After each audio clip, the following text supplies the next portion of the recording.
The road to hell is paved with good intentions. This was Oswell E. Spencer's ultimate purpose and his ultimate failure. The man who created Umbrella. He wanted to create the perfect human, and he eventually did, through ways that nature would have never allowed. But he soon learned that this kind of power always comes at a price, when he was killed by his greatest creation. Albert Wesker was meant to be the perfect life form, but unfortunately, to be the perfect human, you have to stop being human. Spencer and Wesker were both destroyed by the same sin, the complete absence of humility, the belief that humanity was something to surpass instead of something to understand. If you do everything in your power to help people, but you leave a trail of bodies behind you, does it really matter that you meant well? Does a good intention really make up for a terrible result? Or would the world be better off if you had never tried at all? How far can you really go before you are truly irredeemable? For Raccoon City and its people, the disaster happened so fast that no one even realized what was happening. Decades of history and civilization were destroyed in just over a week. But Raccoon City wasn't always what it seemed to be under the surface, and its doom wasn't actually sudden. It had been planned and premeditated for years before it finally happened. What was really hiding under the city before and after the strike was ordered? And was that strike even meant to clean up the infection, or was there a different intent behind it all? Long before Umbrella's collapse, a group known as the Connections operated as a predatory black market syndicate, infiltrating Spencer's empire from within. Realizing Spencer had taken his power further than he could control, the Connections planted spies and recruited disillusioned researchers, experts who understood the ins and outs of Umbrella's biowarfare, to funnel classified data back to their handlers. The syndicate was also the driving force behind the E-Series project in Louisiana, but their experimentation with the mold eventually led them to the same realization Spencer had reached decades prior. While the mold was a breakthrough for localized mind control, it lacked the stability and infectiousness required for large-scale global deployment. Spencer had stumbled across the mold in his youth, but abandoned it in favor of a virus, a medium capable of spreading rapidly and persistently across a population. While the Wesker project focused on the creation of superior humans, Spencer secretly initiated a parallel track centered on the preservation of his own consciousness. He realized that the true power of memory transfer lay not in the brain, but in the blood itself.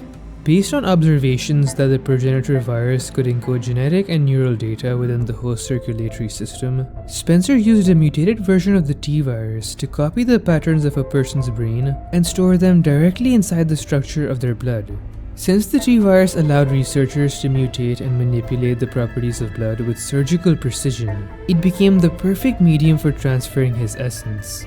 He believed that blood cells contained volumes of information, factors tied to the very core of memory. By infusing a recipient with the donor's plasma, especially his own, Spencer intended for the host to eventually manifest his memories and personality. This would allow him to transcend his dying body and shift his vast well of knowledge into a new vessel, ensuring his purpose would continue indefinitely. Umbrella operated several secret underground facilities, including the Arklay Mountains T-Virus Lab and Raccoon City's Nest. However, there was one more facility, known as ARC, a private lab built hundreds of feet below the city, which remains Spencer's most vital and clandestine administrative sanctuary. It was designed to preserve his elite research, even in case of a global collapse, and served as the primary site for the research and development of his consciousness transfer project. To facilitate this research, the Raccoon City Orphanage was established in 1987 as a strategic front for test subject acquisition. Directly connected to ARC, it served as both a secret entrance and a primary research division for Spencer's project. Managed by the Umbrella Corporation, the facility functioned as a biological reservoir, supplying children for experiments conducted in both ARC and Nest laboratories. The orphanage was not a traditional holding cell. Rather, it was a controlled environment where subjects were observed for compatibility and stability with various progenitor strains. From these children, a significant number of clones were produced. The Series 60 clones were the first major generation of this project, but they suffered from severe psychological instability and physical mutations, most commonly the development of distinct red eye symptoms. These subjects were prone to violent outbursts, which researchers attributed to memory noise caused by the unstable T virus variants. By late 1989, Umbrella transitioned to the Series 70 clones, which used a more refined genetic base. The most significant subject of this line was Chloe, born and raised within the orphanage outpost. Unlike the Series 60, Chloe demonstrated an uncanny degree of mental stability and intuition, reaching the highest memory conformity rate to Spencer's plasma that the project had ever recorded. In February 1990, the research soon reached a catastrophic turning point. The Series 60 children underwent a simultaneous psychotropic breakdown, initiating a massacre of the orphanage research staff. But Chloe managed to escape through a secret passage leading directly into the ARC laboratory, where she was quickly recaptured. Researchers confirmed she was developing the same latent symptoms as the Series 60. Deemed a failure despite her earlier promise, Chloe was processed and euthanized in the ARC laboratory later that month, proving just how difficult it was for this project to ever truly succeed. Spencer was operating on a calculated 4-step strategic roadmap he established as far back as 1980. Step 1 was the foundation of the Wesker project and the T-virus. Step 2 was the establishment of the ARC facility beneath the city. Step 3 was the development of his masterwork he called Elpis. And Step 4 was the final goal of memory transfer and forced evolution. It was a location and legacy that no one was ever supposed to find. But Spencer's grand design supposedly never reached fruition, or at least that's what he led people to believe, that he died before his work was finished, leaving his most valuable secrets buried somewhere in Raccoon City. The Connections knew that to inherit Umbrella's legacy, the company had to be erased entirely so the world would look the other way. The 1998 outbreak provided that perfect singular opportunity. The disaster had spiraled out of Umbrella's control, and while the US government publicly claimed that they destroyed the city to contain the infection, the reality was a little bit darker. Behind the scenes, the decision to strike wasn't solely the government's. It was a move orchestrated by the Connections. But the government wasn't just a bystander. They were colluding with the syndicate against Spencer to seize Umbrella's work for themselves. Erasing the city made the takeover easier. By leveling Raccoon City, the entire blame for the catastrophe fell on Spencer and his dying company, allowing the world authorities to handle the legal fallout, while the Connections and the government quietly absorbed Umbrella's assets. Raccoon City sat in its ruins, but not everything had been atomized. The missile used wasn't a nuke. It was a thermobaric payload designed to scorch the surface and destroy everything, effectively sterilizing the infection in the process. But this meant there was no radiation, and Raccoon City remained inert, a vacuum left behind as time had seemingly just stopped there. In the decades following the city's destruction, the remnants of the ruins became a prize to be won. Whispers spread regarding Spencer's ultimate project, the secret weapon known as Elpis, that allowed for mind control through blood.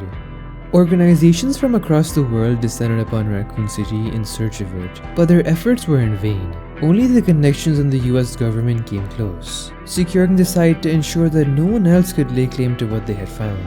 They knew exactly where the prize was buried.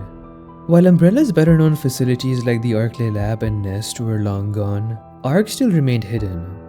Following the company's collapse in 1998, the Connections and the US government seized the facility, operating it in secret for years as their primary hub for biological weapon production, transport, and global sales. This is where they refined and sold upgraded versions of Umbrella's legacy projects, such as Massive Cerberus Hounds, the Liquor Beta 2, and the G501 Tyrant. They sat on an endless database of engineered monstrosities, but these were nothing compared to ARC's true treasure, Elpis. Spencer's final and most valuable masterwork was right in front of them, yet completely inaccessible. The ARC facility was managed and monitored by an advanced artificial intelligence system known as NOAA, which oversaw a sophisticated failsafe. If a single incorrect password was entered into the Pandora computer system, the entire facility would self-destruct, destroying Elpis and the ARC along with it. They had to be certain before making their move, knowing that a single mistake would waste decades of time and billions of dollars. Elpis was the ultimate endgame for them, but even after years of possession, they didn't really understand what it was. No one did.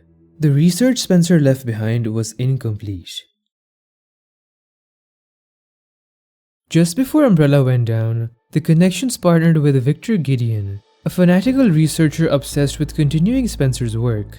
Gideon believed that Spencer's final project, Elpis, was a masterwork hidden behind layers of secrecy. While he understood the basic components, blood experimentation and cloning, the facility's advanced security prevented him from gaining a complete understanding of the research. The 1998 Raccoon City incident and Umbrella's 2003 bankruptcy forced Gideon into the shadows, where he evaded international prosecution. In 2004, he acquired the Rhodes Chronic Care Center, a former Spencer Foundation facility, to serve as his private lab. There, he attempted to restart Spencer's research by refining a mutated T-virus strain capable of absorbing and retaining human memories. As Spencer's health failed due to age and dementia, he granted one final interview to Alyssa Ashcroft, an investigative journalist who had survived Raccoon City and helped dismantle Umbrella. In a rare act of lucidity, Spencer entrusted Alyssa with a young child named Grace, an orphan he had adopted. Spencer viewed Grace as a normal life to be protected from his dark legacy, a sentiment he described as his blind hope. However, when Gideon obtained Grace's medical records through the Connections, he arrived at a more sinister conclusion. Observing the significance Spencer placed on the child, Gideon became convinced that Grace was the perfected prototype, a biological vessel successfully imprinted with Spencer's own consciousness and the only key to unlocking Elpis. Believing Grace held the mind of his master, Gideon spent the next 20 years attempting to recapture her essence through genetic engineering. Using her medical data as a baseline, he initiated a massive cloning project at the Rhodes Chronic Care Center, injecting subjects with Spencer's plasma and viral compounds to trigger memory activation. By 2018, Gideon's resources had become strained, creating a desperate need to capture the original Grace. That proved far more difficult than he had anticipated.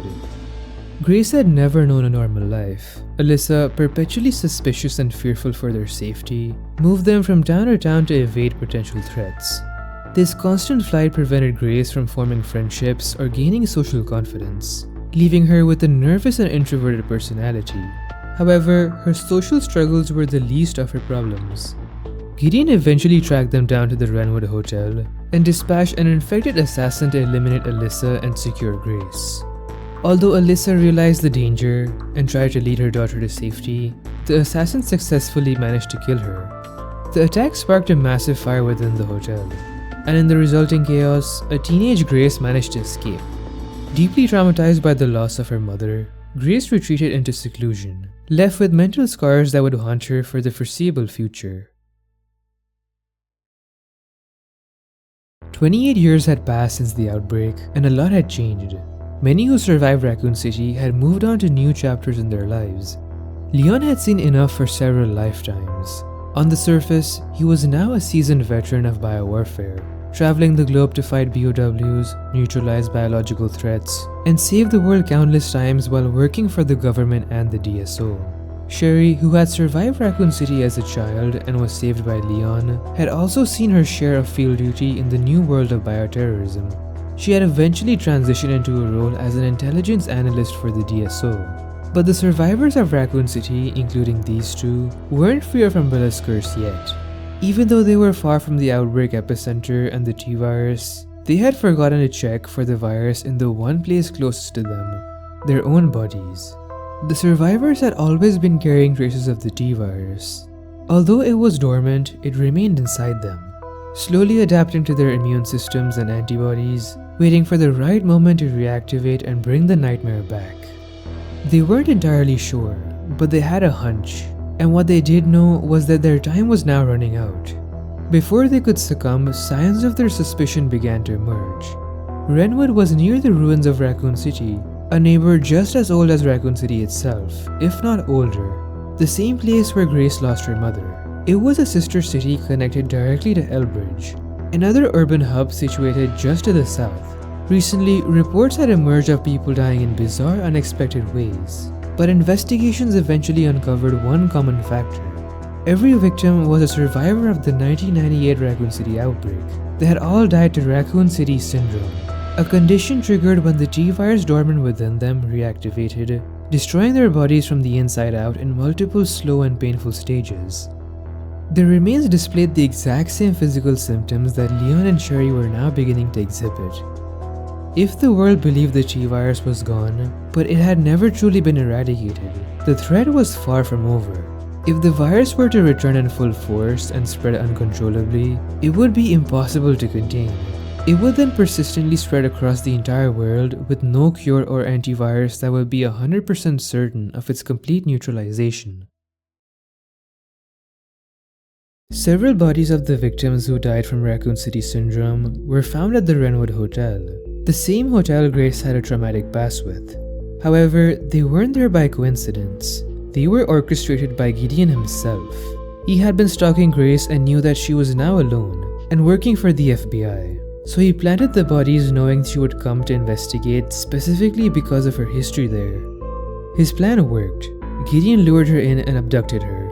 Leon managed to track the incident and followed them back to the Rhodes Hill Chronic Care Center, where Victor intended to use Grace to extract the password he needed for Elpis. Up until this point, the care center appeared to be a regular medical facility to the public, but Gideon had been using it for years to solve Spencer's puzzle. In typical Umbrella fashion, he had a lab hidden right under the care center where his most sensitive experimentation was conducted. There were endless years of testing with countless people sacrificed for his goal.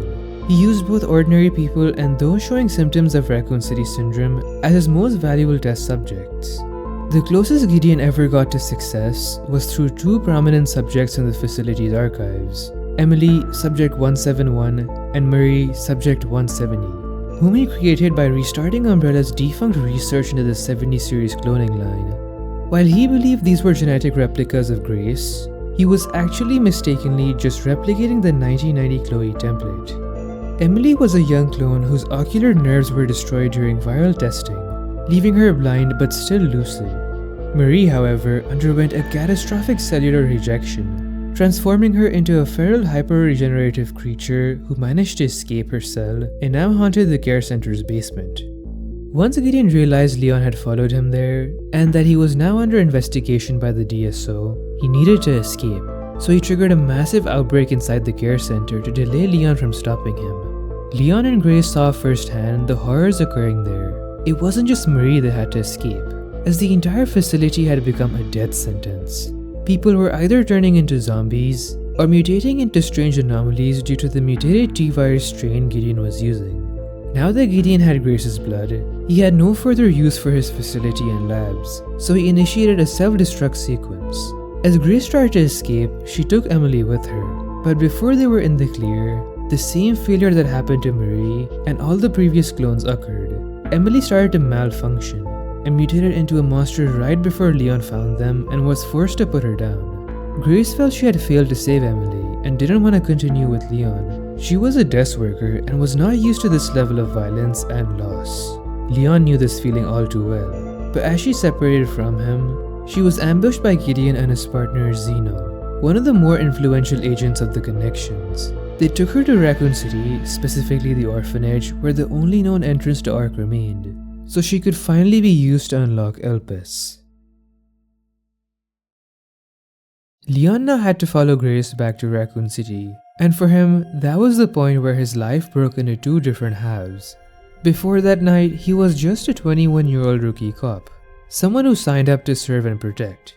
Someone who believed that if he wore the badge, if he did the right thing, if he was brave enough, then maybe he could make a difference. But Raccoon City took that belief from him almost instantly. That was where his nightmares began. His fear, his loss, his regret. Leon did save people that night, but to him, that was never enough. That's the kind of regret that doesn't leave a person. He learned from other people's misfortune, and he learned from other people's mistakes. Every person he lost taught him something. The tragedy of young Leon is what made him so human, because even though he became a different man, deep down he never really changed. Not in a way that mattered. Leon didn't keep helping people because he was naive. He kept helping people because he knew exactly how bad the world was, and still chose to do the right thing anyway. His kindness went from being innocent to deliberate. It was something he had to protect inside himself, because the world had given him every reason to let it die. A lot of the time when people say people don't change, they mean it like a bad thing. But sometimes, people not changing could be the best thing about them. Because maybe people don't really change. They just reveal who they always were when the pressure becomes too much. When the mask comes off. When they finally decide whether all the bad in the world is enough to make them stop caring. Leon had every chance to stop caring. He had every chance to hide behind that mask completely. To become another government agent following orders. Just another tired survivor who tells himself that helping people doesn't matter because the world will always create another tragedy. Another Raccoon City. This is why Grace mattered to him. Because when Leon sees Grace being pulled into the malevolence of Raccoon City, he is seeing someone standing where he once stood. Someone young, someone afraid, someone dragged into a life they never asked for. Because 28 years later, Raccoon City was still taking from people. So when Leon follows Grace back there, it's not just duty, it's personal. Never again. Leon fought his way through what was left of Raccoon City. The dead that had slept beneath the ruins for more than 2 decades were awake again, and alongside that, newer bioweapons, modified and upgraded by the connections. But Leon kept moving. Even after facing Gideon and taking him down, there was no time to stop. Grace was still ahead, and if Zeno reached Elpis before them, there was no telling what would happen next. Leon made his way to the orphanage, where he found the entrance to Ark. Zeno believed Grace was the key. He believed she had the password to unlock Elpis, but when he demanded it from her, Grace was completely lost. She had no idea what he was talking about. She didn't have any password. Zeno seemed just as confused as she was. Leon and Grace managed to escape, but as they moved deeper into Ark, the truth began to unfold around them. Leon started to understand why Raccoon City had really been destroyed, and Grace began to understand why her entire life had been tied to a past she never asked for. Before Alyssa Ashcroft was killed, she had hidden a drive at the hotel. Grace had found it shortly before she was kidnapped, and now, inside the Ark, she finally watched what her mother had left behind. On the drive was Alyssa's interview with Spencer, but this wasn't the Spencer the world knew. Not the untouchable founder of Umbrella. Not the man who spent his entire life chasing godhood. This was a man looking back at everything he had done and realizing that all of it had led to nothing. Spencer spoke about his ambition, about the people he sacrificed, about the greatness he spent his entire life trying to reach. And in the end, all he had truly created was loss. He told Alyssa that happiness could never be gained at the cost of others. And then he spoke about Grace. He said he adopted her as his hope, a perfectly normal child who had no one, and who could now be given another chance at life. A new hope. And that was when Grace understood. Elpis was never meant to begin another war. With Leon on the verge of giving in to the G-Virus, he and Grace made their way back to Elpis. Grace stepped forward, still hesitant, still unsure, but now finally understanding what Spencer had left behind. She entered the password, hope, and it worked. The supposed ultimate weapon that every power in the world had been trying to claim finally opened. But when Zeno used it on himself, believing it would give him something greater, it did the one thing he never expected. It cured him. Elpis was never a weapon. It was a sophisticated antiviral. A cure powerful enough to neutralize every virus Umbrella had engineered. An all-encompassing answer to decades of biological warfare hidden beneath the heart of Raccoon City, while the world above continued to tear itself apart. Gideon returned, still alive, but instead of being destroyed by the revelation, he was fascinated by it, because in that moment he finally understood the flaw in his own work. Emily, the clone he had created to emulate Grace, had never been connected to her in the way he believed. Grace was never a key. She was not a successful clone. There was nothing hidden inside her that made her special. She was exactly what Spencer had said she was. A normal child, and that meant Spencer had been telling the truth. She was his hope that one day after he was gone, she could give the world a second chance. To maybe fix the irreversible damage he had caused over a span of almost half a century. This is the kind of key he intended her to be. To Gideon, Elpis changed everything. If the world knew what it was, decades of bioweapon research would become worthless. The balance of power would shift overnight. Every virus and every engineered infection that the governments, corporations, and terrorist groups had spent years trying to control could be undone. Zeno was furious. The connections had spent years chasing Elpis, believing it was the ultimate weapon. But now he understood the truth. It was not a weapon for people like him. It was a threat to everything they had built. And now because of it, he was human again, allowing Gideon to kill him instantly. Because even though Zeno was now human, Gideon wasn't. He never was. The reason he had survived wasn't luck, and he wasn't a normal infected. He was a nemesis and had an NE alpha parasite inside him. But unlike most subjects, it had remained stable, enhancing him and giving him greater strength while allowing him to keep his intelligence. But now Leon had been cured too. He could fight back without the virus pulling him under. Leon finally put Gideon down for good. But before that, Gideon activated the ARC self-destruct sequence. The facility began to collapse around them. The truth buried beneath Raccoon City was destroying itself again, just like the city above it had all those years ago. But Leon didn't leave grace. When he looked at her, he saw something painfully familiar. Someone forced to carry the consequences of other people's sins. Someone trapped in the shadow of Raccoon City, just like he had been 28 years earlier. And this time, Leon was not gonna let someone face that nightmare alone. Raccoon City had taken enough. So no matter what came down around them, Leon stayed by Grace's side. Maybe he couldn't save the city back then. Maybe he couldn't save everyone. But he could save her. And this time, that had to be enough. Leon and Grace were found soon after. Sherry had sent a rescue.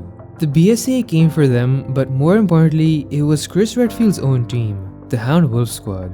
The truth had finally surfaced. Elpis, ARC, the hidden network beneath Raccoon City. The facility that had not only preserved Spencer's final secret, but had also been used as a distribution hub for bioweapons across the world. All the outbreaks, all the monsters, all the wars that kept spreading after Raccoon City, so much of it led back here. Leon and Grace survived, and even Emily was saved, because Leon never killed her. He only stopped her, and with Elpis, she was brought back from what she had turned into, restoring her body and her eyes. By the end, Spencer had left the world with more questions than answers. How far can a person go before they are truly beyond redemption? Can remorse mean anything after your ambition has already cost thousands of people their lives? Did Spencer create Elpis because he truly regretted what he had done? Or was it really just one final act of control? A viral reset, made by a man who decided that if he couldn't become God, then no one else could. To make sure none of his competitors like the Connections or the HCF or Tricell could ever succeed him. That is the tragedy of Spencer. He spent his entire life chasing something above humanity, only to realize too late that humanity was the one thing he had thrown away. His ambition began with the desire to surpass death, weakness, and limitation. Umbrella was born from that dream.